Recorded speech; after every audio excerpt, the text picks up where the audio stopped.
Thank you very much for joining us here for a very special conversation on gender parity and the need for gender parity to try and foster the cause of economic recovery. My name is Shireen Bhan, and it gives me great privilege and pleasure to welcome here on this panel a very special set of guests who are going to be talking to us about this very important conversation that we hope to mainstream. I am also going to make this interactive, so it would be nice if you do have questions and comments. I will get to you towards the end of our panel discussion, and we will engage with all of you as participants as well. To contextualize where we stand as far as the gender gap is concerned and why it is so important to have this conversation here in Davos 2023, there have been significant setbacks through the course of the pandemic. On your screen, that is the number that you need to focus on. 151 years to gender parity, that is the number that we need to all focus on, and that is the kind of work that is required to ensure that we bridge the gap, that we bridge the deficits. Why is it important? It's not just the just thing to do. It is not just the fair thing to do. It is the right thing to do because it makes economic sense. It makes business sense. And there are studies, innumerable studies, that highlight the importance of unlocking value by ensuring that women actually have access to credit, women have access to education, women have access to employment. And that is what we hope to address here on the panel today, on why it is important that we actually put fiscal measures in place, monetary measures in place. We involve the private sector to try and ensure that we can bridge this very significant gap. Through the course of this conversation, I will bring up other data points as well, which point us in terms of not just what the diagnosis is of the problem, but also provide a prescription about the road ahead. So without further ado, ladies and gentlemen, let me introduce you to our panelists here today. Let me start from my left. Minister of Finance, Budget and National Planning at Nigeria, Zainab Ahmed, thank you very much for joining us. Smriti Irani, the Minister of Women and Child Development representing India. Ms. Irani, thank you very much for joining us. Ilan Goldfajn, the President, Inter-American Development Bank in Washington, D.C., the lone man on the panel. Thank you very much for joining us here as well. And Gabriela Bucher, the Executive Director at Oxfam International, Kenya. Thank you very much, Gabriela, for joining us. I also want to make a note of the fact that CNBC TV 18, of course, we are India's leading news brand. We have started a campaign called the Future Female Forward Initiative. It is a women's collective. We launched this in November, and we hope to mainstream this conversation, not just in India, but take it global, and that is why we're here having this conversation. Minister, let me start by asking you. You talk about the need to unlock the value that women can make, the difference that women can make as far as economic recovery is concerned, economic resilience is concerned. From your experience in Nigeria, in terms of how you are looking at gender budgeting, for instance, what is the way forward? What has been the experience so far? Well, let me thank the organizers for inviting me, and it's really a privilege to be here.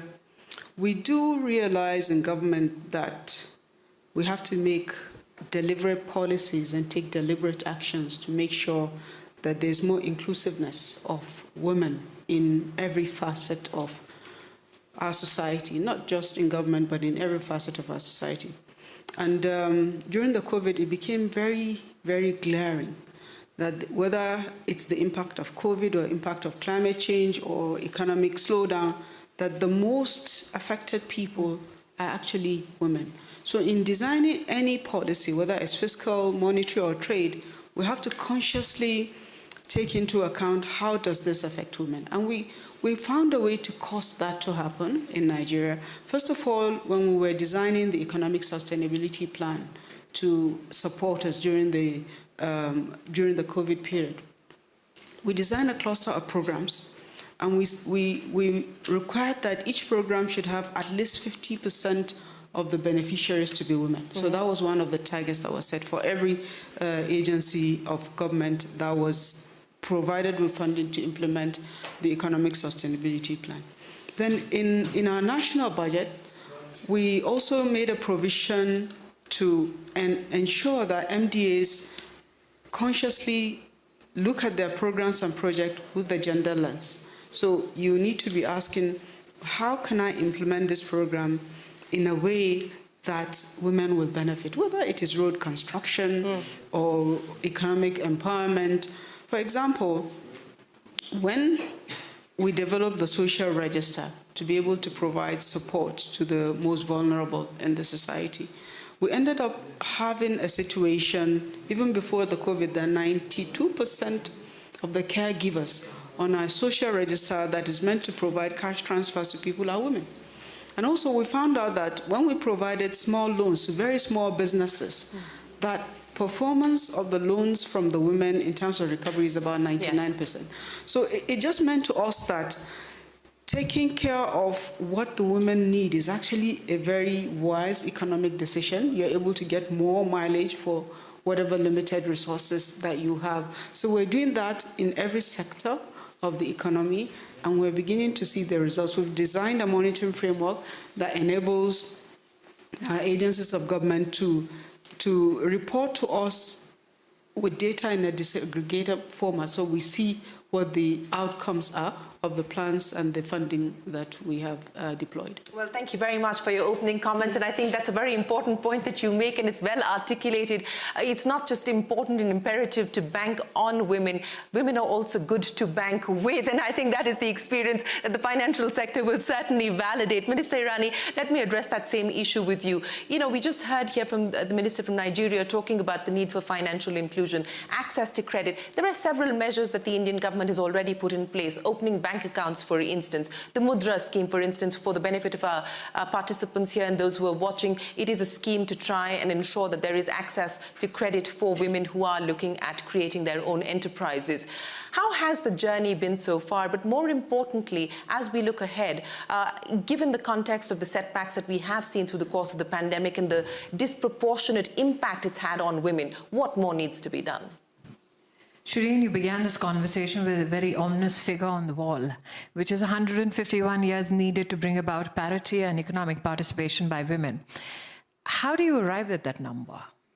Which level of economic participation or empowerment do you measure to reach that number? Let me give you an Indian context.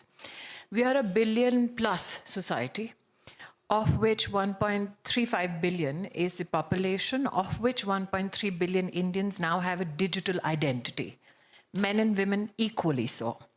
We are a 700 million literate people, of which 600 million are in the workforce, men and women included. Some in the organized sector, some in the unorganized sector. When you talk about fiscal services, we need to see what did India do pre-pandemic, because not much can be spoken of post-pandemic or as we've transitioned out of pandemic from a gender perspective, justly without recognizing what happened before the pandemic. Now, in the year 2014, the Prime Minister said that in a billion-plus society, we have close to 400 million people who are unbanked, out of which 220 million were women. The banks reached out for the first time in India. No individual walked up to a bank branch. Banking correspondents reached out to our society at large at zero deposits, opened up bank accounts for 440 million Indians, of which 220 million were women. Now, you speak about Mudra Yojana. It was not a gendered fiscal service. Mudra Yojana was basically a financial service where up to ₹1 million for small industry, cottage industry, that credit support without collateral was proposed by the government. There was no subscription that this would be the agency of only women. Yeah. What surprised people in the fiscal world was that 70% of the 320 million loans given out were taken by women, which means many recognize that at the entry level of enterprise, you have a female talent, which by that time was appearing to be unrecognized. Then we came to a stage where we said, if we want to provide support fiscally for mid-sized companies, the startup regime, should we do this again, not a gendered financial service, but Stand Up India came about. Nobody expected that 80% of the beneficiaries will turn out to be women, which means that in a world which is talking about, and especially in Davos, where we speak about skilling, reskilling, this was a latent talent which was unrecognized. Women had the skill sets to draw up a business plan, go to a bank, convince the banking sector of their business potential. And as ministers rightly said, even in India, the NPA is 1% or less, which means when you support the agency of women, what do you support? It makes fiscal sense, it is societally empowering, and it is civilizationally beneficial. Again, I'll go back to the number that you have pronounced here. How does India feature in that gap index? Which part of Indian womanhood is not recognized in that index? You speak about political power. I have 1.4 million women who get elected to office in the grassroots structure of governance, which is our panchayat. These are women who spend money from the Indian treasury on issues which impact not only women's issues, but also society at large, looking at infrastructure, the grassroots, health, education. They don't get recognized in that index. It's as though they don't exist. I have 15 million women today in India who sit in administrative governance positions who don't get recognized by the index. Do they not exist? They very well do. I have 80 million women in India who handle singularly close to $32 billion worth of credit for themselves as a coalition. They skill themselves digitally and physically on many issues. They are a part of a supply chain of craft, of agro-processing. They don't figure there because they are not large industrial houses to sit at tables such as this and say, we matter. We keep the economic wheels turning. So when you put money behind the agency of women, is it only enough to do so fiscally? What are the human development issues on which, if you put that money on infrastructure, particularly supporting women, that it'll have a GDP impact? So again, I turn the clock back to 2014 when the Prime Minister said from the ramparts of the Red Fort, if we speak of gender justice, can we start by building toilets for women? Now, no man in my country, and I'm sure I can speak for many democracies across the world, would ever stand on Independence Day and say, let's build toilets for women. It's not politically glamorous, but my Prime Minister did. We built 110 million individual household toilets for women. Now, if you look at the fiscal impact, in 2013, the World Bank report said that due to the lack of sanitation facilities, there is a negative 6% impact on our GDP. So while this looked like a pronounced intervention for women's health and sanitation, it had an impact on the economy as a whole. So I think that if we are looking at the cause of women to be served, we need to recognize, and we have set an example in India, that it cannot be siloed, only fiscal, only academic, only skill. It has to be a holistic enterprise. Governance, policymakers, private sector, all have to come together. It is not a path of revolution that can be walked singularly. But Mr. Goldfajn, picking up from what Minister Irani said, and of course she's also questioned the metrics that are used to come up with the gender parity survey that the World Economic Forum puts out. I want to understand from you about the civilizational impact, the economic impact that emancipating women brings to the table. The work that you are doing, for instance, as an agency at this point in time, take me through the empirical evidence that suggests that if you put more fiscal and monetary might to address this issue, we are going to be able to see multiplier impact. Well, thank you. Thank you for being here. I think it's an honor. It's a pleasure to be here. There are quite a few initiatives for development banks. All the financing linked to indicators, when you give financing to governments, to local governments, even to the private sector, they are linked to gender gaps and good practices. There are also initiatives of putting businesses and societies and governments together in platforms. We have a platform called Women Entrepreneurs Finance Initiatives. There are also the accelerators with the World Economic Forum. There's also financing new innovations. For example, we're working with Laboratoria, which is a social entrepreneurship initiatives that train women to get digital skills. So all of this is part of the effort. But you are asking me something which is more, I will say, economy-wide. What is the impact of not having the gender parity in terms of growth and in terms of resilience, which is quite important. I will say at least from the region we are coming, there are three very important impacts. First, we know that women represent 60% of university graduates in Latin America. But we are not using this talent in the labor market for several reasons.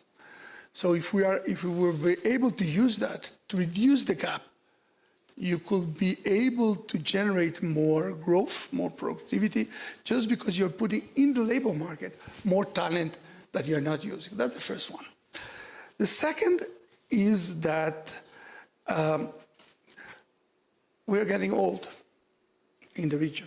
Latin America will become old, not so far away, and we will be having more people retiring than working. So if we are not able to put a very important part of the population, female part, into the labor market, this lower worker participation will get worse. So that's the second reason why it affects growth. The third one, which is very Latin America, informality.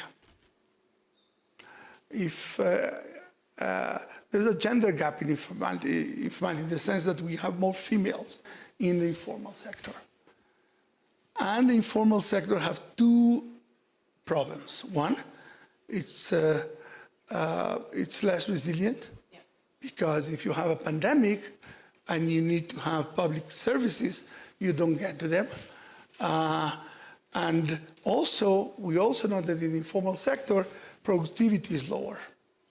And this is informality has been very pervasive in Latin America. So what we can do? Well, you'll say, well, let's use fiscal tools. What does it mean, fiscal tools? Usually when you have income gaps or other gaps, you use the tax system to do it. But in the informal sector, you're not going to reach them because they're not formally, the tax system cannot really reach them. So what can we do? There are ways to try to be transparent. And we mentioned here about gender budgeting, which is basically, the way I understand it, is being very transparent and open and see the gender gap in all the fiscal measures, both the services you provide, the subsidies you give, the sectors you finance. See what are you doing in terms of gender from your fiscal policy. And there are a lot of things you can do. You can allocate spending to either services that reach women in a direct way, like healthcare, or you can finance sectors, service sectors, where you have more female participation. So there are things you can do from a macro perspective, even though you don't use the tax system. Or, for example, you can use other indicators, which is having in public procurement, buy from those suppliers that have a better practice in terms of gender. So all of this is part of the toolkit, macro toolkit, that you can use even though you have to reach a more informal sector. I think that's a very valid point that you make, that very often the participation of women is on the informal side. That's not captured, and that also makes it harder for them to be able to access the financial system. And of course, the toolkit that you spoke of, in many parts of the world, in different ways, shapes and forms, that toolkit is being used. Gabriela, I want to understand from you. You believe that the impact of the pandemic on gender parity and gender inequality has been profound and staggering, but you also believe that it is not an inevitable issue, that it is an issue that can be fixed. Now, outside of some of the fiscal measures that you spoke of, and I know that Oxfam is asking for higher taxes, tax the rich, to be able to finance some of these goals that we spoke of, what is the roadmap that you want us to take forward? Thank you.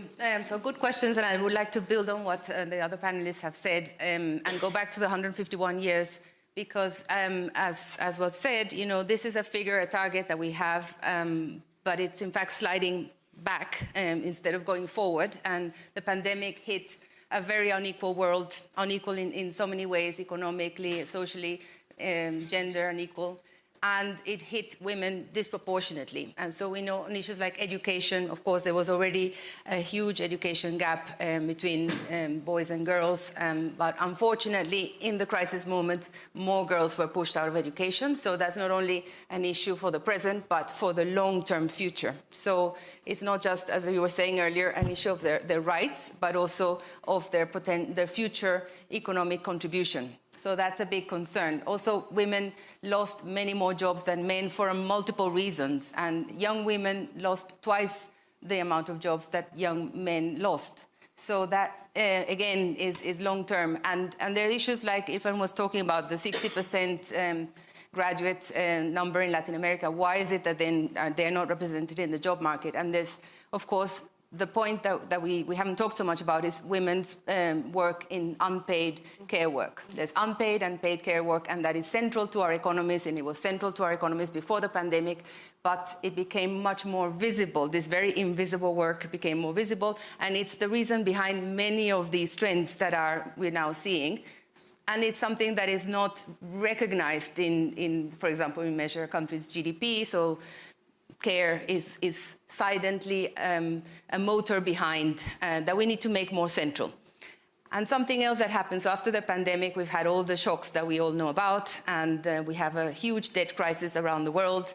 So countries have very tight fiscal spaces, very little maneuvering in order to invest in what matters.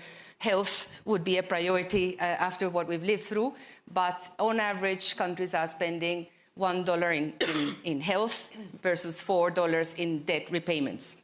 So that is the situation of very difficult choices. And if we don't look at it more holistically as a system problem, we're not going to address it by initiatives here and there. So we think we do have an economic system that is predicated on benefiting the few.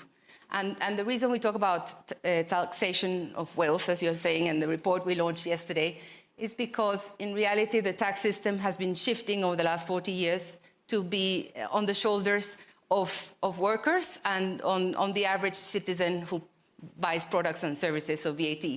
And wealth is not taxed in the majority of contexts, so only 4 cents in every dollar of taxation comes from wealth. And this change in taxation mix is actually a very feminist concept, because in reality, most of the billionaires, if you see, are mostly white men. And that's actually the system that is both patriarchal, neo-colonial, and that perpetuates these inequalities, continues to perpetuate this. And so if we change this tax mix, the women on the other side are more represented in poverty, unfortunately. So we need to address this by looking at the sources of funding, the budget that is going to allow us to invest in what matters more to women. And there, the care economy is fundamental, education, health, and that will be the basis for more equal participation.